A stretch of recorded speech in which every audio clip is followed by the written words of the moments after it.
விடாமுயற்சி படத்தை தொடர்ந்து அஜித் நடிக்கவிருக்கும் படம்தான் good bad ugly. Adhik Ravichandran இயக்கும் இப்படத்தின் படப்பிடிப்பு மே மாதம் துவங்கும் என எதிர்பார்க்கப்படுகிறது. மேலும் இப்படத்தில் அஜித்துடன் இணைந்து தெலுங்கு நடிகை ஸ்ரீலீலா நடிக்க உள்ளார். ஆனால் இது குறித்த எந்த ஒரு அதிகாரப்பூர்வ தகவலும் வெளியாகவில்லை. இது மட்டுமின்றி மீனா மற்றும் சிம்ரன் இருவரும் இப்படத்தின் முக்கிய கதாபாத்திரத்தில் நடிக்க உள்ளார்கள். மே 1 அஜித்தின் பிறந்தநாள் அன்று கண்டிப்பாக குட் பேட் அக்லி படத்திலிருந்து சர்ப்ரைஸ் அப்டேட் வெளியாகும் என கூறப்படுகிறது.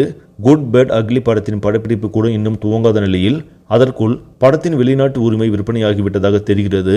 அதுவும் 22 கோடிக்கு விற்பனை செய்துள்ளதாக பிரபல பத்திரிகையாளர் பிஸ்மி கூறியுள்ளார். பெரிதும் எதிர்பார்ப்பில் உருவாக இருக்கும் குட் பேட் அக்லி திரைப்படத்தின் வெளிநாட்டு உரிமை படப்பிடிப்பு துவங்குவதற்கு முன்பே விற்பனையாகி உள்ளது.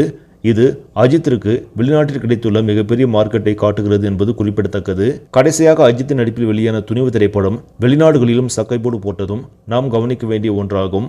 சரி நம்பளே, இந்த செய்தி உங்களுக்கு பிடிச்சிருந்தால் லைக் பண்ணுங்க, ஷேர் பண்ணுங்க, மறக்காம நியூஸ் தமிழ் சேனலில் சப்ஸ்கிரைப் பண்ணுங்க. அடுத்த வீடியோவில் சந்திக்கலாம். நன்றி.